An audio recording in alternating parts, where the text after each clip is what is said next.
Ethan hadn't returned to his grandmother's house in years.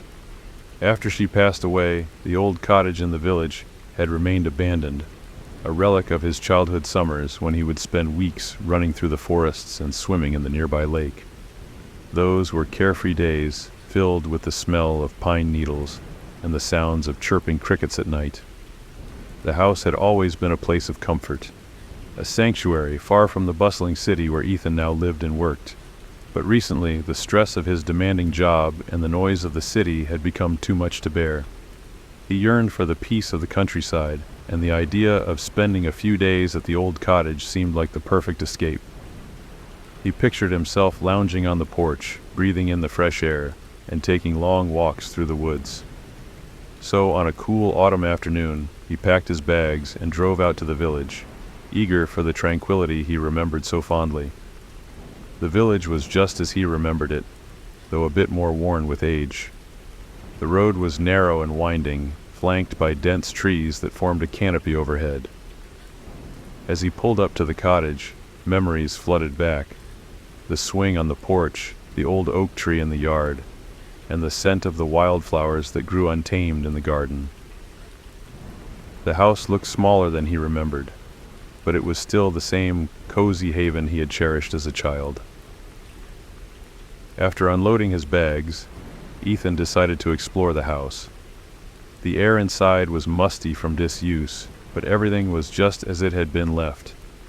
Dusty furniture, faded photographs on the walls, and the creaky wooden floors that groaned under his weight. He smiled, feeling a sense of nostalgia wash over him. It was good to be back. As the afternoon sun began to set, Ethan decided to cook himself a simple meal. The smell filled the kitchen, reminding him of those summer nights when his grandmother would cook dinner after a long day of playing outside. He ate on the porch, watching the sun dip below the horizon, painting the sky in shades of orange and pink. The world was quiet, save for the distant barking of dogs from a neighboring house. Ethan felt at peace, a feeling he hadn't experienced in a long time. After finishing his meal, he decided to head to bed early. The long drive had worn him out, and the comfort of the old bed was too inviting to resist. He slipped under the heavy blankets, listening to the sounds of the night, the rustle of leaves, the occasional hoot of an owl, and the faint barking of dogs. Soon he drifted off to sleep. Ethan was startled awake by the frantic barking of dogs. The sound was closer now, more urgent, echoing through the stillness of the night. He sat up, disoriented, trying to shake off the remnants of sleep. The barking continued, relentless and sharp, as if the dogs were warning of some unseen danger. Annoyed, Ethan got out of bed and walked to the window. He peered out into the darkness, expecting to see nothing but the familiar sight of the yard and the fence beyond it. The moon was high, casting long shadows across the ground. The trees swayed gently in the breeze, but there was nothing out of the ordinary. He waited for a few moments, listening to the barking, but saw nothing that could explain the commotion. Just some stray animals, he muttered to himself, pulling the curtains shut. He returned to bed, but the unease lingered. It took him a while to fall back asleep, and even then, his dreams were restless. The next day, Ethan decided to explore the surrounding woods. The idea of visiting the lake, where he had spent so many summers, was appealing. It was a short hike through the forest, and he was eager to see if the place was as he remembered.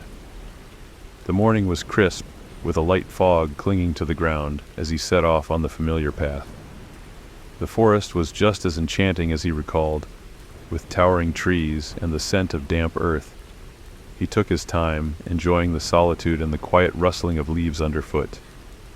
As he approached the lake, the memories came flooding back, swimming in the cool water, fishing with his grandfather, and lying on the grassy shore to watch the clouds drift by. The lake was serene, its surface smooth as glass, reflecting the sky above. He stood there for a while, lost in thought, before heading back to the cottage. The day passed uneventfully, but the memory of the previous night's disturbance lingered in his mind. He couldn't shake the feeling that something was off, but he dismissed it as nothing more than the quirks of an old house and his overactive imagination. That night, Ethan was again awakened by the barking dogs. This time, the sound was louder, more frantic, as if the animals were in a state of sheer panic.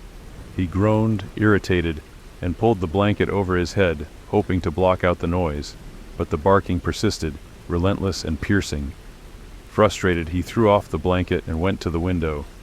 His irritation turned to dread when he noticed something strange.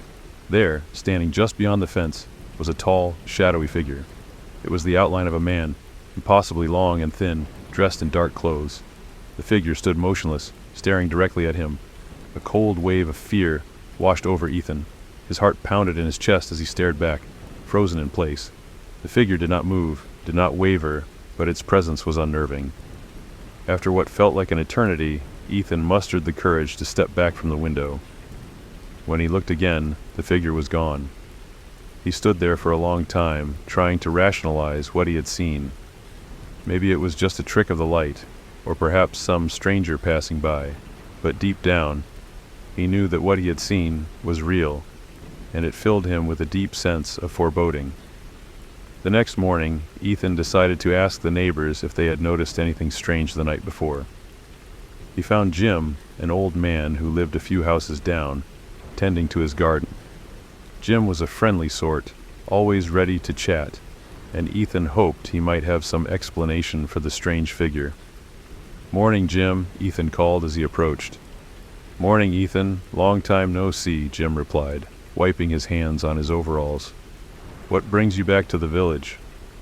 "Just taking a break from the city," Ethan said, trying to keep his tone casual. "Listen, I was wondering, did you hear or see anything strange last night? There was a lot of barking, and I thought I saw someone near my place."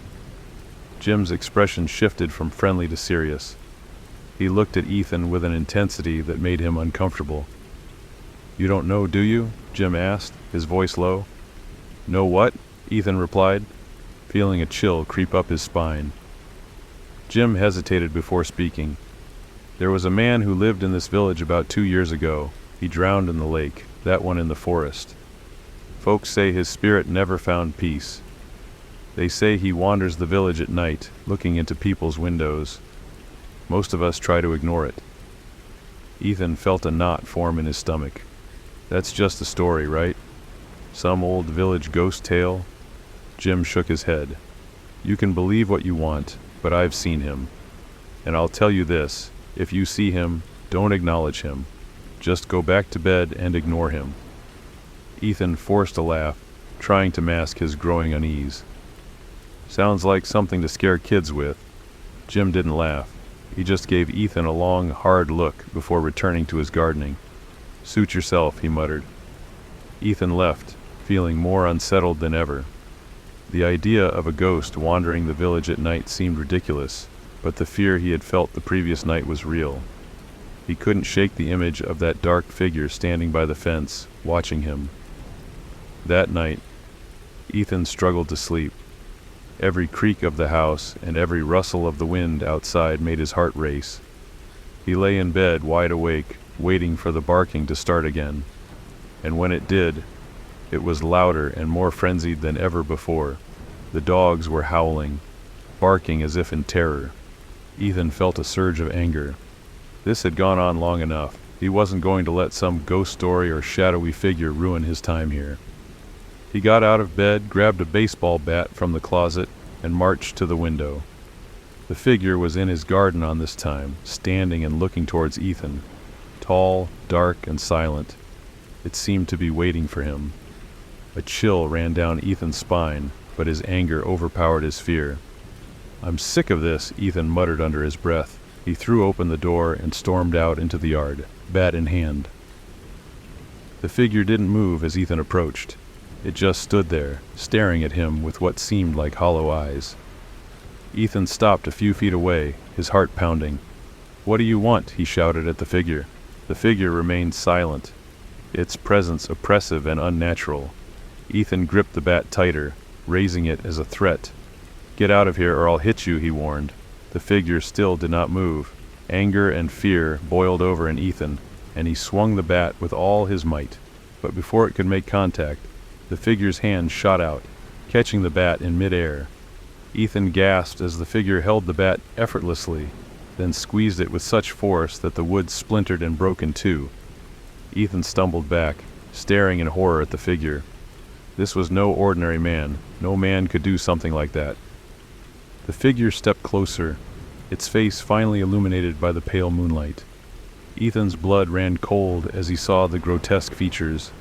A skull-like visage, with patches of rotting flesh clinging to it, and one eye hanging loosely from its socket. The figure's mouth twisted into a ghastly grin, revealing teeth that were sharp and uneven. Ethan's breath caught in his throat. He couldn't move, couldn't scream. The figure reached out a bony hand toward him. "Give me your Duma." It rasped, in a voice that was more like a hiss, inhuman and cold. What are you?" Ethan stammered, backing away in terror. "Your Duma." The figure repeated, its voice growing harsher. "Give it to me." Ethan had no idea what it was asking for, but every instinct screamed at him to get away. He turned and bolted back to the house, slamming the door behind him. He could hear the figure outside, moving closer, its footsteps heavy and deliberate. Ethan ran through the house, his mind racing. The figure was no longer outside, it was inside, coming for him. He could hear the doors being rattled, the windows being pounded on. Desperation clawed at him. He knew he couldn't stay here. He needed to escape. He grabbed his car keys from the kitchen counter and ran to the garage, which was connected to the house. He could hear the figure breaking through the front door as he started the car. Without hesitation, he slammed on the gas, crashing through the garage door and speeding out into the night. The fence splintered as he drove through it, not daring to look back. Ethan didn't stop driving until he was miles away from the village, his hands trembling on the wheel. His mind was a blur of fear and disbelief. What had he seen? Was it real?